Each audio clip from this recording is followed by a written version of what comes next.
지난주에 우리가 살펴본 내용은 다윗이 골리앗과 싸우는 것을 통해서 하나님이 우리에게 맡기신 일을 할 때는 그 일을 우리가 어떻게 인식하고 어떻게 하나님의 말씀에 반응할 것인지 그걸 성경을 통해서 봤는데, 당장 왕으로 기름 부어 받았다고 해서 왕의 자리에 가는 것은 아니고요.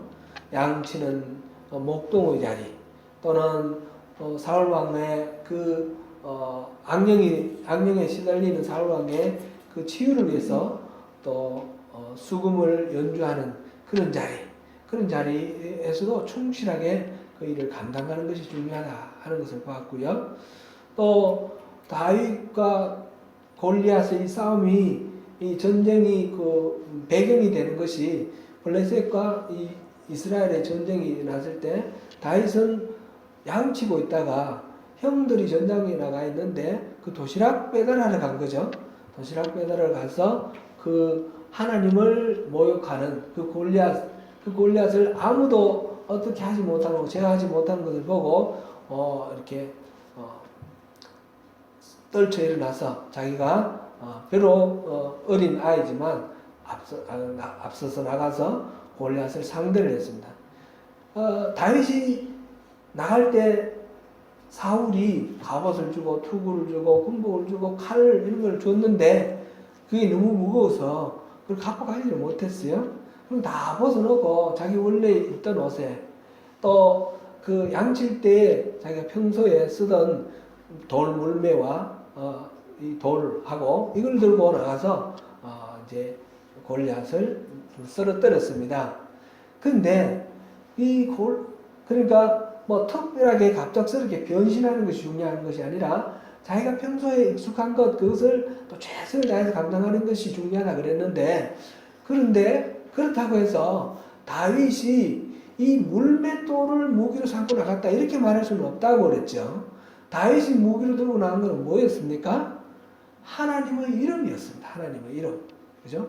하나님의 이름으로 나와서 싸웠다 하는 것을 우리가 보았습니다. 우리 평소에 우리가 가지고 있는 그것을 활용을 하되, 그 나의 어떤 경험이라든지 나의 어떤 익숙한 어떤 기술이라든지 이것을 의지하는 것이 아니라 하나님을 의지하는 것이 중요하다, 그런 것을 우리가 보았습니다. 출애굽기에 보면, 이거는 지난주에 말씀을 안 나눴지만 또 생각이 납니다. 출애굽기에서 보면 그 모세를 하나님이 부르셨는데, 모세의 그 양칠 때 양을 이렇게 인도하는 데 사용됐던 지팡이 있잖아요. 그 지팡이를 가지고 여러 가지 기적을 베풀기도 합니다. 나중에 보니까 이 지팡이를 하나님의 지팡이라고 그렇게 불러요. 자기가 평소에 쓰고 있는 그런 지팡이 하나조차도 하나님의 목적을 위해서 내놓을 때, 그래서 하나님의 지팡이가 되는 거예요. 우리가 가진 모든 것들을 하나님을 위해 내놓을 때 하나님 그걸 쓰시도록 그렇게 하는 것이 이 다윗의 일과 영성에 통해서 우리가 배우는 중요한 원리다 하는 것을 지난 시간에 우리가 보았습니다. 일과 영성에 대해서 이렇게 다윗을 살펴보다 보니까 저는 좀 재미가 있어요.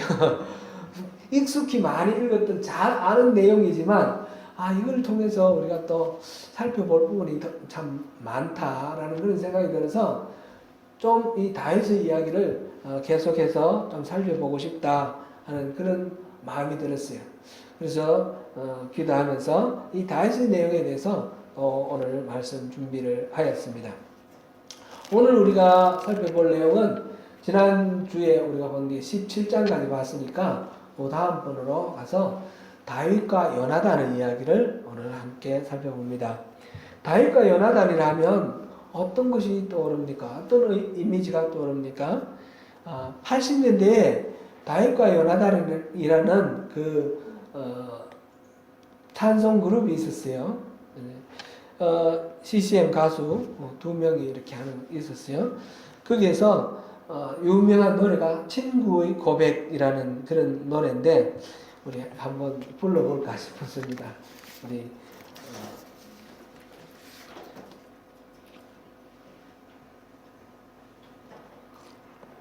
반주 안 돼요?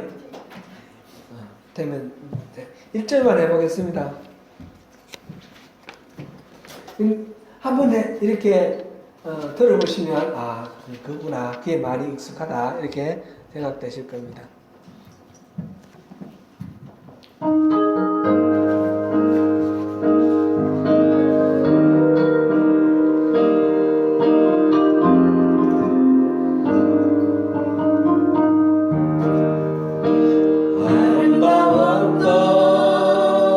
지난 추억들 사랑했었던 많은 친구들 멀고도 험한 고난의 길을 나 이제 말없이 주님을 위하여 떠나야지.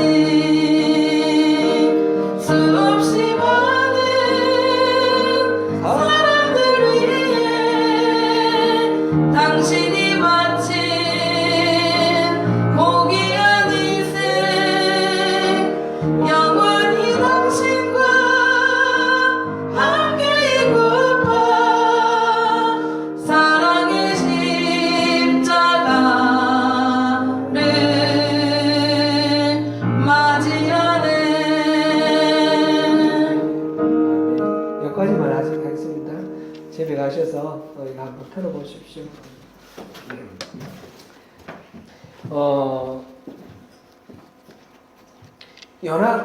다윗과 요나단 하면 아주 친밀한 친구, 서로를 잘 이해하는 친구라는 그런 의미로 우리가 다윗과 요나단을 많이 이야기를 하죠. 지난주에 본 사무엘상 17장에서 다윗이 골리앗을 물리치는 장면이 나왔습니다. 이 싸움을 마치고 돌아왔을 때 18장 1절에서 보면 요나단이 다윗을 보고 탄복하는 그런 장면이 나옵니다. 18장 1절 우리 같이 한번 읽어보겠습니다. 시작. 다윗이 사울에게 말을 마치매 요나단의 마음이 다윗의 마음과 하나가 되어 요나단이 그를 자기 생명같이 사랑하니라. 아멘. 요나단이 다윗을 사랑하되 자기 생명같이 사랑했다 이렇게 말합니다. 어떤 이들은 이걸 근거로 해서 다윗과 요나단이 동성애한 증거다라고 이렇게 말을 하는데 그건 정말 터무니없는 주장이죠. 요나단은 다윗을 자기 생명처럼 그렇게 사랑을 했습니다. 그래서 겉옷을 주고 군복도 벗어주고 그 다음에 이제 칼도 활, 그 다음에 띠, 모든 이 전쟁을 위한 필요한 필수적인 그런 것들을 이렇게 다 다윗에게 주었습니다. 정확하게 이게 나이가 어떤지는 알 수가 없으나 아마 요나단은 다윗보다 한 10살 정도는 위였다 이렇게 이제 추정이 됩니다. 어른이에요. 요나단은 어른이고 다윗은 이제 청소년인데 근데 15살, 16살이 되면 몸집은 어느 정도 컸을 수도 있죠. 요나단이 이렇게 다윗에 대해서 우호적인 그런 태도를 보여주는 것과는 다르게 사울은 다윗을 굉장히 기분이 안 좋게 보고 있습니다. 지금 나라를 위기에서 구해준 사람이 다윗 아닙니까? 골리앗 앞에 모두들 기가 죽어서 이 전쟁에서 지게 됐을 때, 그랬을 때 다윗이 나서서 골리앗을 물리쳐주고, 그래서 이 이스라엘이 블레셋을 물리쳤습니다. 그랬는데, 이 전쟁을 마치고 군인들이 개선에 들어올 때에 시민들이 환영을 하면서 나와서 사울이 죽인 사람은 천천히요, 다윗이 죽인 사람은 만만이다.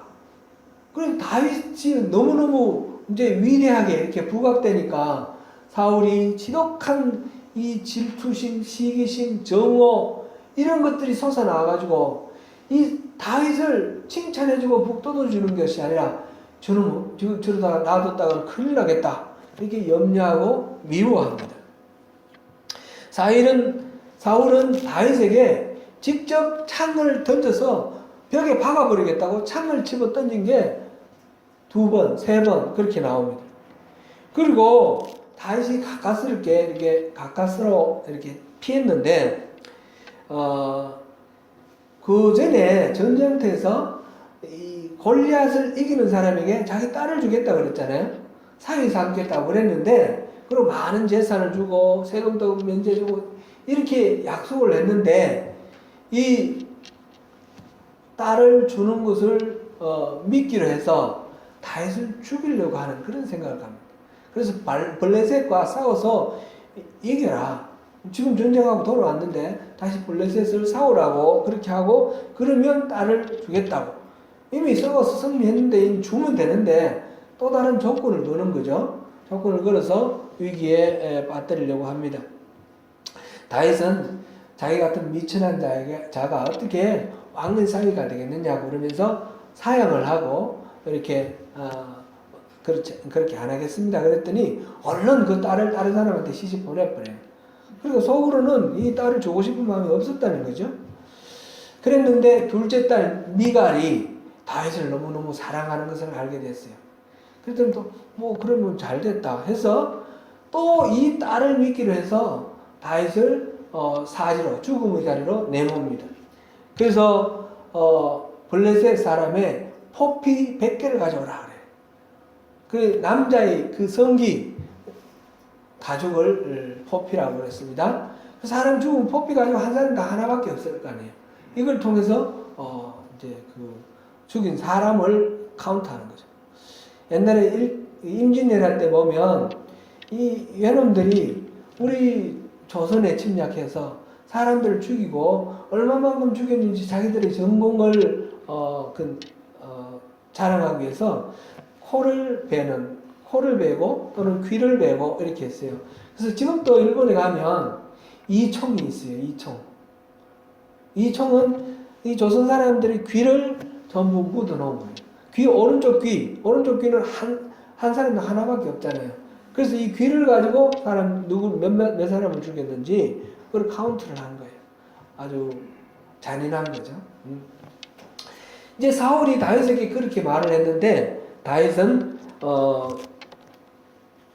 가서 200명을 100을 포피 100을 갖고 오라 그랬는데 포피 200을 갖고 왔습니다. 다윗이 지금 아직 어리다 그랬잖아요. 근데 굉장히 이때부터 아주 골리앗을 물리치는 게 우연이 아닌 것을 우리 알 수가 있습니다. 굉장히 용맹하고 싸움을 잘하는 전쟁을 잘하는 그런 전사라는 것을 볼 수 있습니다. 그런데 사울은 이 요나단과 또 모든 신하에게 이 다윗을 죽이라고 그렇게 말을 합니다. 백성들의 신망이 두터운 이 다윗에게 자기의 왕의 자리가 또 빼앗길지도 모른다라는 그런 두려움과 함께 자기의 아들 요나단에게 정상적으로 왕위를 물려줄 수 없을지도 모른다는 그런 불안, 이것 때문에 그러니까 이 왕자리를 놓치지 않기 위해서 다윗을 죽이려고 하는 것입니다. 원래 사울이 왕이 될 때 이 왕의 자리는 어디서 나왔습니까? 자기는 제비 뽑아서 이렇게 나왔고 하나님이 기름 부어 주셔서 자기 아버지가 왕이었던 것도 아니고요. 이 왕자리는 원래 자기 것이 아닙니다. 하나님이 선물로 주신 것입니다. 그런데 이것을 하나님이 자기에게 백성들을 다스리고 통치하는 것, 백성들을 잘 섬기라고 맡겨주신 이 직무를 자기의 욕망을 만족시키기 위한 것으로 이렇게 사유화해버리는 거죠. 사유화하면서 그래서 그 왕의 자리를 다윗은 그런 생각이 없는데도 불구하고 이것을 뺏기지 않으려고 다윗을 견제하고 죽이려고 합니다. 나라를 구한 영웅 다윗을 백성들은 그 다윗을 통해서 용기를 얻고 나라를 지켰기 때문에 뿌듯하고 자랑스러워하는 이 다윗을 이 사울은 죽이려고 그렇게 합니다. 암살자를 보내서 집에서 죽이려고 했는데 그 안에 그 공주 미갈이 이 다윗을 창문을 통해서 탈출하게 만들었고 다윗이 도망을 가서 사무엘에게로 갔습니다. 라마요낫이라는 곳에 그 가서 라마로 사무엘이 사는 곳에 가서 피신을 해가 있으니까 사람들을 보내가지고 그 다윗을 데리고 오라는 거예요. 그런데 보낸 사람이 그 전령이 가서 돌아오지 않습니다. 그 사무엘이 있는 그곳에는 다른 선지자들도 있었어요. 아마 선지자 학교가 있었던 것 같아요. 그래서 여러 선지자들이 함께 기도하는 그곳에 하나님의 임재가 너무너무 강렬하니까 그곳에 전령들이 가서 다 하나님의 임재 앞에 압도됐어요. 성령 충만해가지고 거기서 기도하고 앉았습니다. 그러니까 사람을 한 사람 보내고 그다음 1차로 보내고 또 2차로 보내다가 안 되니까 사울이 자기가 직접 잡으러 갔어요. 다윗을 잡으러. 갔는데 이 사울도 그곳에 가서 라마에 가서 이 성령 임재 속에서 자기도 이제 성령 충만해진 거죠. 그래가지고 옷을 다 벗어버리고 그곳에서 그냥 하나님의 말씀을 전하고 예언하고 막 이러고 있는 거예요. 하나님이 그렇게 막아주신 거죠. 사울의 그 마음속 내리는 간악한 마음, 사람을 죽이고자 하는 살이 이런 것들을 다 무용지물이 되도록 그렇게 하나님이 임재하심으로 막아주셨어요. 다윗이 거기서 이제 피신해서 도망 나왔어요. 도망 나와가지고 요나단을 만나가지고 당신 아버지가 왜 날 죽이려고 하냐? 도무지 이유가 뭐냐? 내가 뭘 잘못했냐? 이렇게 이제 아시는 거죠. 그러니까 이 요나단은 그럴 리가 없다. 우리 아버지가 그럴 리가 없다.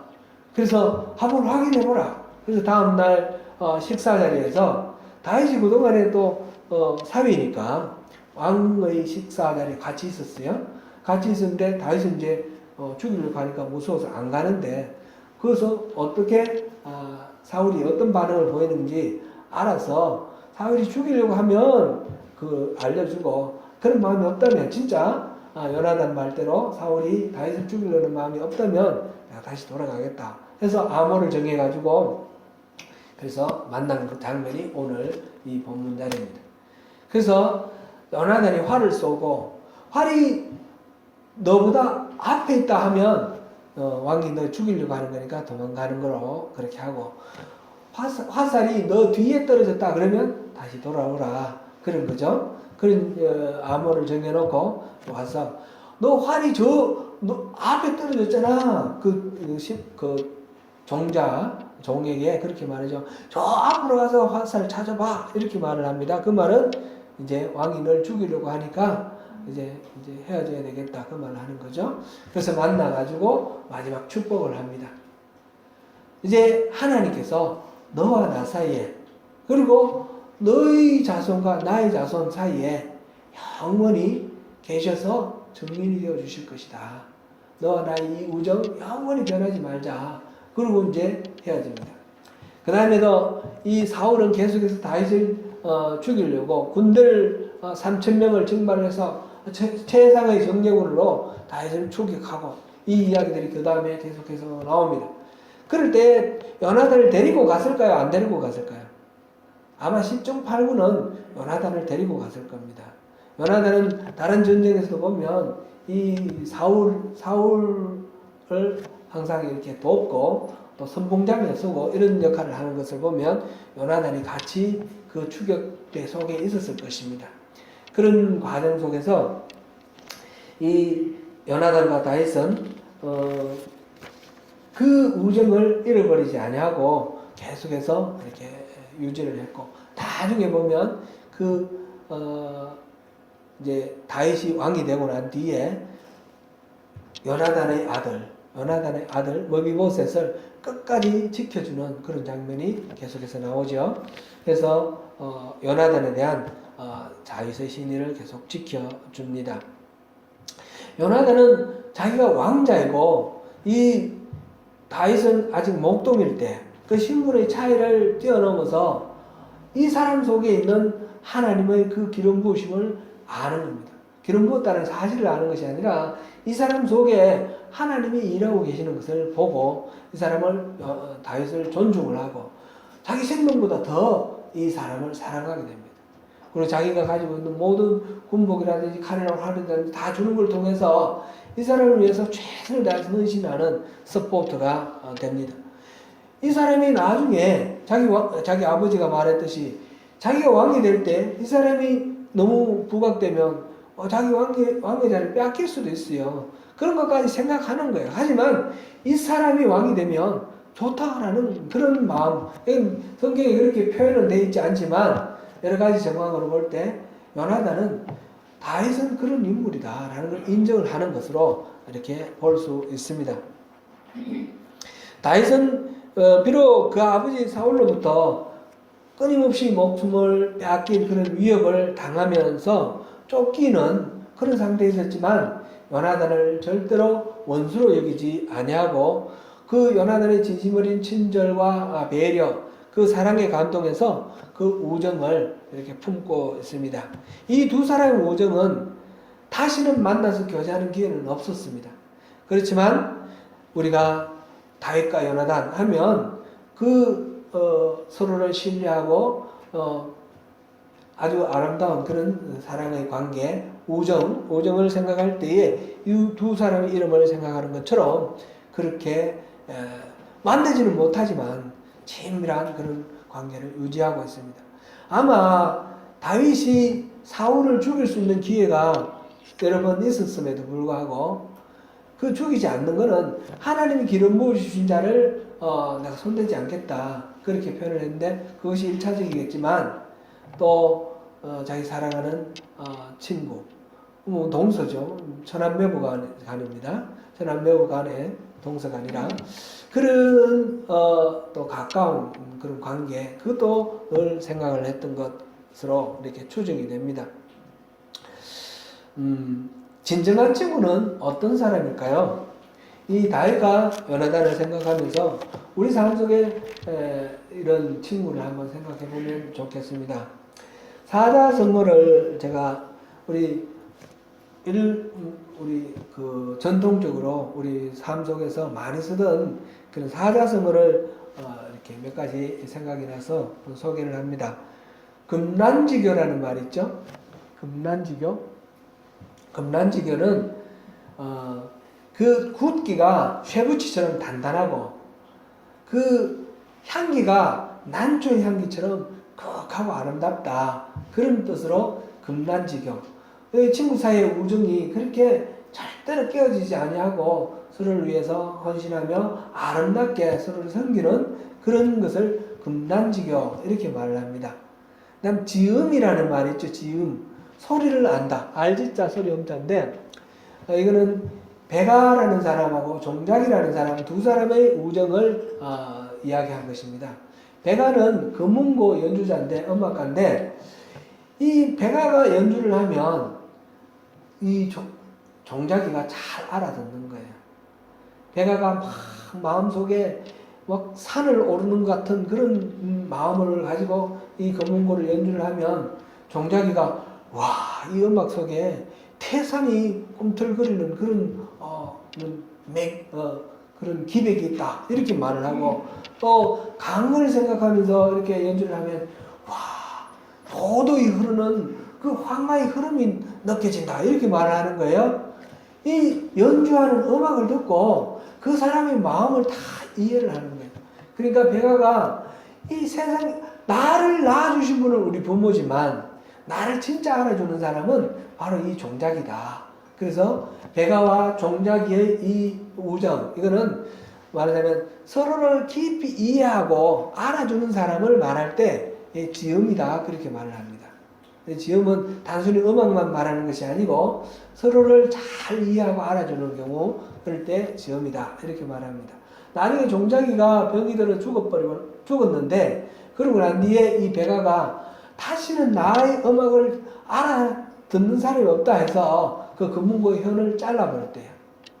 그래서 그게 백아절현입니다. 백아절현이라는 말에 사자성어 그런 얘기. 그 다음에 또 관포지교라는 이 사자성어가 생각이 납니다. 이거는 춘추시대 때 제나라 제상으로 지냈던 관중과 그의 친구 포수가 관중과 포수가의 우정을 이렇게 거기서 나온 이야기인데 서로를 이해를 하고 깊이 믿어주는 그런 관계를 그런 우정을 관포지교다 이렇게 말을 합니다. 관중과 포수가가 어릴 때부터 이제 같이 자랐는데 두 사람이 같이 장사를 했어요. 장사를 했는데 관중이 계속해서 자기 몫을 더 많이 떼어갑니다.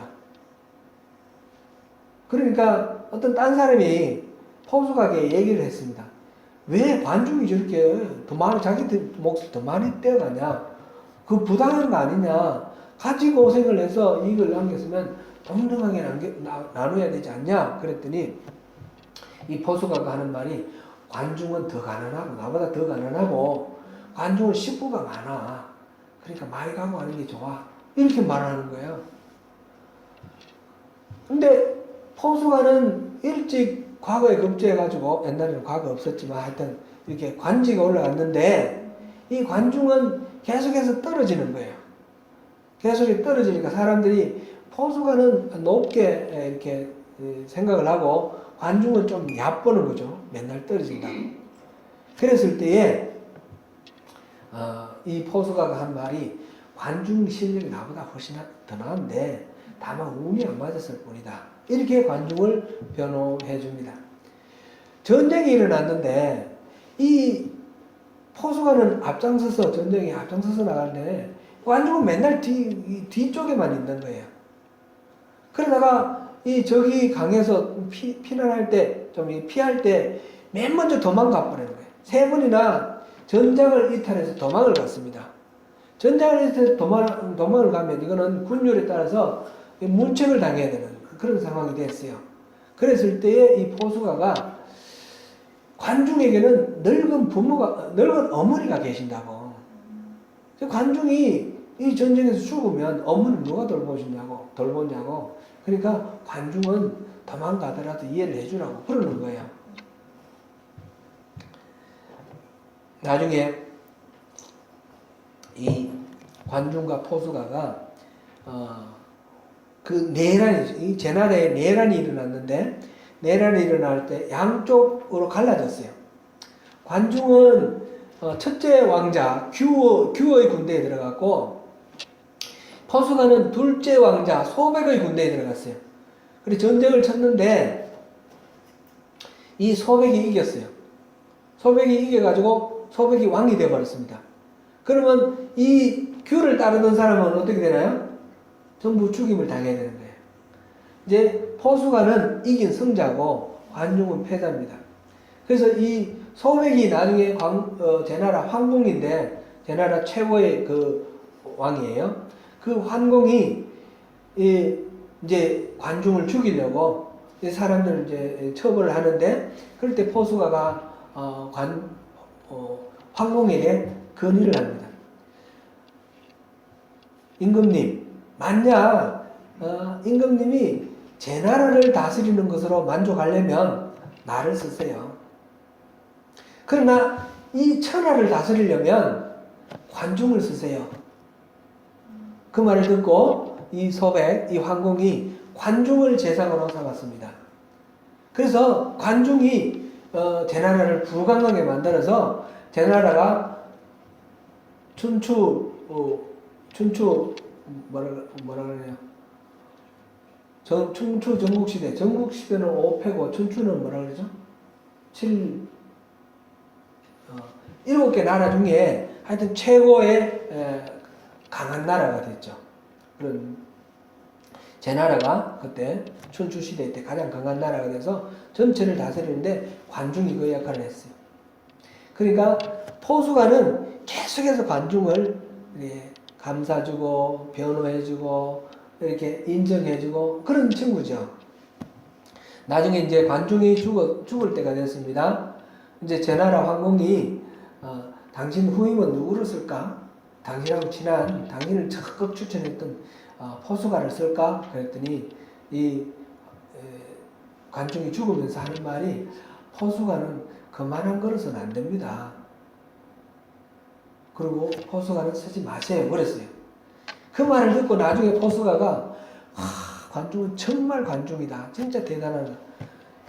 개인적인 어떤 친분관계 이런 게 얽매이지 않고 나를 정말 객관적으로 보고 나를 제상의 자리로 안 올려 천거를 하지 않았다. 이렇게 말을 했어요.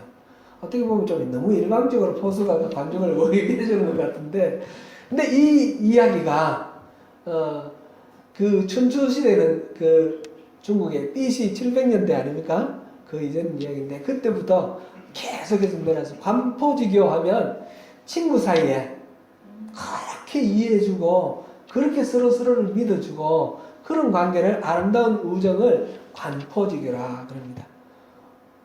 우리 젊은이들은 이 한자가 어려워서 이게 한자는 생각이 안 나겠지만 이 말을 한번 기억해 보세요. 나중에 또 기억나면 또 유익하게 쓰일 때가 있을 것입니다.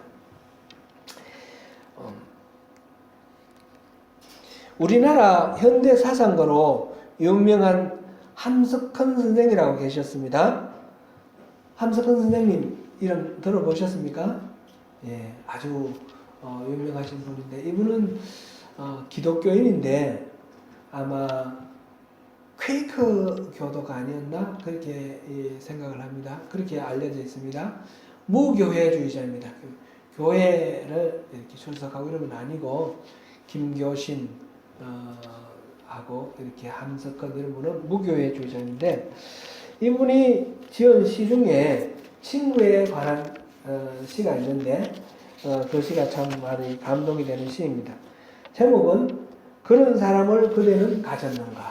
한번 제가 낭독해 드릴 테니까 보시면서 글씨가 작으네요.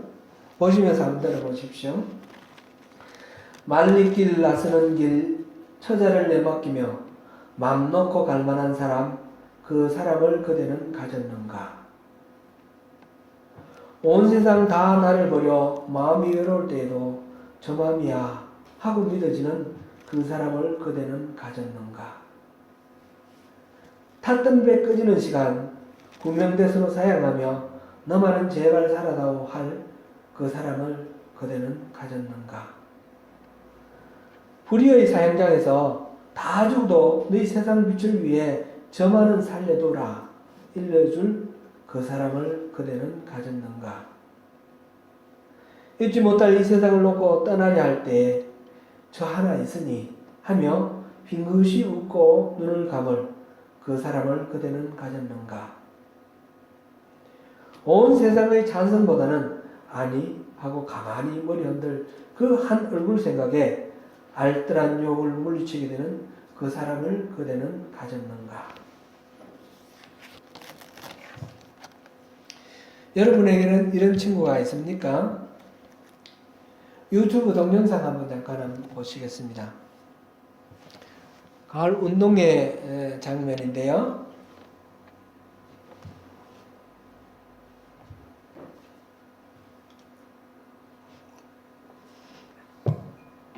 네, 마지막은 훈훈한 소식입니다.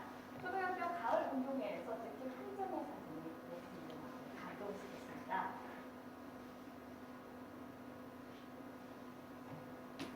마지막은 훈훈한 소식입니다. 초등학교 가을 운동회에서 찍힌 한 점의 사진이 네티즌들의 마음을 감동시켰습니다. 네, 5 친구들이 손을 잡고 나란히 뛰는 모습이 담겨 있는데요. 어떤 사연이 있었던 걸까요? 영상을 함께 보시죠. 네, 출발 신호와 함께 힘차게 달려나간 아이들. 하지만 가장 오른쪽 또래보다 키가 작고 덩치가 큰 아이, 금세 뒤쳐지고 마는데요. 그렇게 점점 멀어지는가 싶었는데 앞서간 아이들 갑자기 멈춰섭니다. 그러곤 뒤처진 친구를 기다려주고 결국 이 아이들 손을 잡고 이제 결승선에 들어왔습니다. 모두가 1등인 거죠. 네, 친구들이 손을 붙들자 펑펑 눈물을 쏘는 아이. 알고 보니 연골 무형성증을 앓고 있었습니다. 키도 자라지 않고 잘 뛰지 못해 초등학교 6년 내내 꼴찌만 했다고 하는데요. 그런 친구를 위해서 다른 아이들이 이런 감동의 레이스를 계획했다고 합니다. 네티즌들의 반응 함께 보시죠. 네, 어린아이들이 어쩜 이렇게 기특한 생각을 했을까요? 아이들에게 이렇게 배우게 되네요. 저 아이에겐 평생 잊지 못할 초등학교 마지막 운동회가 되겠군요. 1등만 기억하는 세상에서 생각을 바꾸니 모두가 1등인 세상이 됐습니다. 대변합니다. 라는 의견이 있었습니다. 네, 우리 아이들이 만들어낸 한편의 동화 같은 이야기 어떻게 보셨습니까? 사랑하는 성도 여러분, 저와 여러분 사이 우리 모두의 사이가 바로 이런 친구가 되면 좋겠습니다. 서로가 서로를 이해하고 경쟁하고 다투는 것이 아니라 서로를 돕고 믿고 자신을 맡기는 관계. 우리 공동체가 그런 공동체가 되면 좋겠습니다. 상대를 이용해서 나의 목적을 달성하는 것이 아니라 저 사람에 있어서 내가 뭐가 유익이 되는가 그걸 따지는 것이 아니라 내가 있으므로 저 사람에게 유익을 끼치고 하나님이 아브라함을 부르실 때에 네가 복이 되라 하셨습니다. 그와 마찬가지로 우리가 바로 복이 되어서 우리가 있는 그곳에서 우리가 있음으로 인하여 서로에게 복이 되는 그런 관계, 그런 이웃, 우리 그런 이웃이 되면 좋겠습니다. 사랑하는 성도 여러분, 사실 우리에게 공통으로 이런 친구가 있습니다. 우리를 위해 자신을 내어주면서까지 우리를 사랑하신 분, 예수 그리스도. 그분이 바로 우리의 그 친구입니다. 예수를 친구로 삼은 우리 형제자매, 우리들은 바로 이런 진정한 친구로서 서로를 위해 헌신하며 사랑하는 그런 공동체, 손맨교회를 함께 이루어 가심이 어떻겠습니까? 다윗과 요나단처럼 자신의 유익을 돌아보기보다 상대 안에서 하나님의 뜻을 발견하고 아끼고 사랑하며 헌신함으로 함께 승리하시는 저와 여러분이 되시기를 축원합니다.